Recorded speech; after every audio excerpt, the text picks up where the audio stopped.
In this part, we are going to discuss about breakdown in PN junction diode. What is breakdown and what are the types of breakdown? Basically, there are two types of breakdown, Avalanche and Zener. Avalanche is an uncontrolled breakdown, whereas Zener is a controlled breakdown. So let's start. Okay students, so now let's see breakdown in PN junction diode. Breakdown in PN junction diode. In electronics, a term breakdown stands for release of electron hole pairs in excess. So whenever there is a release of electron hole pairs in excess, we call that the phenomena as breakdown. The critical value of voltage, at which the breakdown in a PN junction diode occurs is called breakdown voltage. So breakdown voltage is a critical value of voltage at which the breakdown takes place. The breakdown voltage depends upon the two things. First is the depletion region, so the width of the depletion region, and the second thing is the doping level. So in this, width and the doping level, these are the two factors on which the breakdown voltage depends. There are two mechanisms in which breakdown can occur in a reverse PN junction diode. Please see here, PN junction with a reverse bias. Only in a reverse bias case the breakdown occurs, right? So there are two mechanisms. One is an avalanche breakdown and another one is the Zener breakdown. Avalanche is a uncontrolled and Zener is a controlled. Now why they are uncontrolled and controlled, we will see in the coming slides. First of all, let us see the VI characteristics of avalanche breakdown, or any PN junction diode, right? So in a forward bias case, the current increases exponentially with the increase in the forward bias voltage, and if we see in the reverse bias case, so with the increase in the reverse voltage, the current is negligible, for a lower voltage, and as well as whenever the critical value of a voltage is reached, at that time the breakdown occurs, and the result of this is increase in the current abruptly in the device. Fine. So there are two mechanisms, either avalanche or a breakdown. So we will see what is the difference between them. First of all, let us see avalanche breakdown.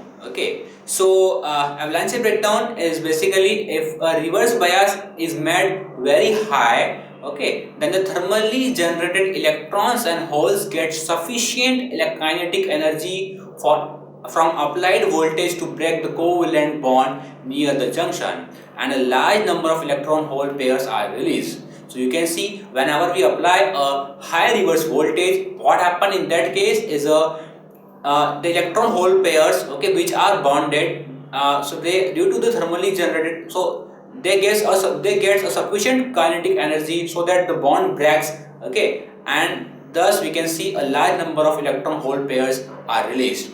And these electron hole pairs which are released, they are act as a new carrier and will produce an additional carrier again by breaking the bonds. So you can see this is a kind of multiplicative chain reactions. So one will break the other two and will produce the two, and they will grow. So we can see a kind of multiplicative action will take here. Therefore we are saying the avalanche is an uncontrolled breakdown, right? So electron has a kinetic energy, it again reaches a covalent bond and breaks that, and electron hole pairs are again released, and this process continues, right, till their electron hole pairs which are released has sufficient kinetic energy within them. So thus reverse current then increases abruptly and damages the it may damages the junction because of the excessive heat generated, right? So the avalanche breakdown occurs in a lightly doped junction. This is to be remembered, which produce a wide depletion region. So remember that the avalanche breakdown voltage increase as the temperature of the junction increases, due to the increased probability of collision of electron and holes with the crystal atoms, right? So now let us talk about the Zener breakdown. Zener breakdown is a controlled. Now why it is controlled? Let's see.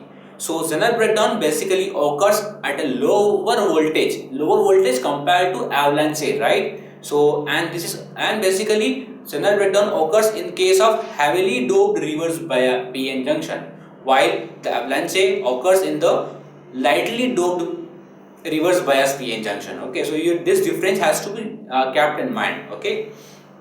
Now see, basically in Zener breakdown, what happens is a strong, due to the heavily doped reverse PN junction, so a strong electric field is developed. Okay, and that basically directly pulls out the electrons from the covalent bond, right? So therefore we can see there is not any kind of multiplicative chain reaction. Therefore the Zener diode is a controlled one, right?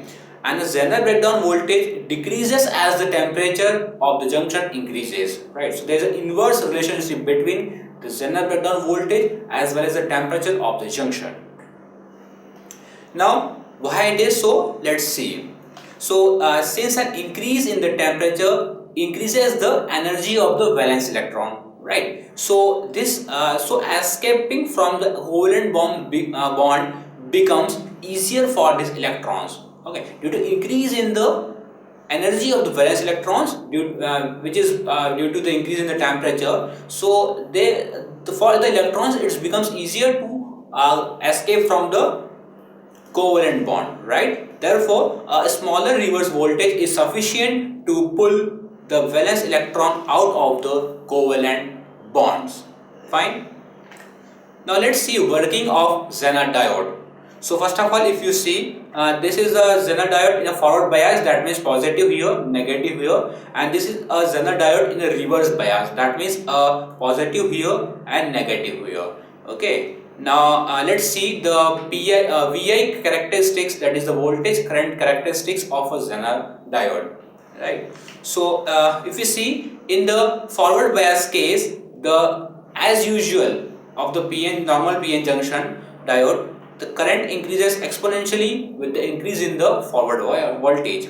But if we see in case of the reverse bias case, the current is negligible and is almost equal to 0, okay, till the Zener breakdown voltage is reached. Okay, as soon as this voltage is reached, the current increases abruptly. Okay, and this basically after there will be a constant voltage or at the output of the Zener diode. So we can say that it acts as a voltage regulation, right? So it will regulate the voltage or it will stabilize the voltage, right? Now let's see an example.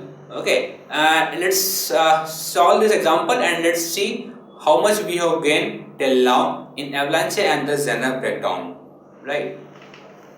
So for a circuit shown in the figure, so in the circuit we are given a 120 volt is applied voltage, 70 voltage is dropped across a 5 kilo ohm resistance, and this is a Zener diode. Okay, and you can see here that this is connected such that it will operate in a reverse bias case. Okay, so this is you have to ensure whenever we are applying or we want the application of a Zener diode as a voltage regulator, it is always connected in a reverse bias case, right? And this is a load resistance, okay, having the value of 10 kilo ohm. So the options are current through Zener diode is 4 milliampere, current through Zener diode is 9 milliampere, the output voltage is minus 50 volt and the output voltage is 40 volt. Okay, so basically we have to find out the two things. First is the output voltage and second is the current through Zener diode. So first of all, let us find the output voltage. Output voltage basically means the voltage across the load. Let us assume this is a ground and this is a voltage V. Okay, and if we have applied 120 volt and 70 volt has been dropped across this resistance, therefore we can write that 120 volt will be equal to 70 volt plus this voltage V. So from here this V will be equals to 120 minus 70 and that will be equals to 50 volt. That means from option if we see, we are given the output voltages as minus 50 and 40 and these both are not the correct option. Now let's see let us find the current through Zener diode and let's see which are of the option among A and B is correct. To find the Zener diode current, let us assume this is current I coming from here. This is a current IZ going in the Zener diode, and let's suppose this is a current IL going in the load. So we can write that I will be equal to load current plus Zener current. Okay, and incoming current I we can apply Ohm's law for this resistance across this resistance. So 70 volt divided by 5 kilo ohm resistance, this will give us a current. Okay, so this is the value of I, and if we apply the same Ohm's law across the load voltage, so we know that the load voltage V is 50 volt, right? So the current in the load will be equal to 50 volt divided by load resistance, that is 10 kilo ohm. Okay, so now let us keep this value in this above equation to find the Zener diode current. So we can write first of all IZ is equal to I minus IL. Now I is equals to 70 by 5 kilo ohm minus 50 by 10 kilo ohm. Let us multiply by 2. This will be 140 minus 50 divided by 10 kilo ohm, and this will come out to be equal to 90 divided by 10 kilo ohm, and we can write the current through Zener diode as equal to 9 milliampere, right? So therefore the option B is the correct answer for this question. Now let's see example.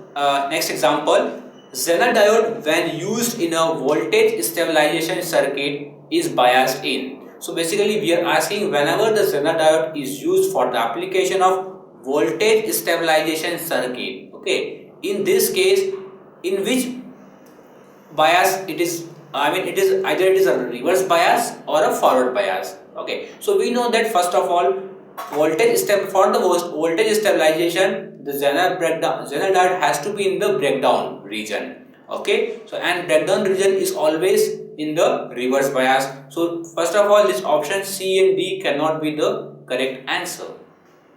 Now let's see option A and option B. So in option A, reverse bias region below the breakdown volt region. So there option A is saying reverse bias region okay, but below the breakdown region. So we cannot be the below the breakdown region because it has to be in the breakdown region. Therefore the option B is the correct answer for this question.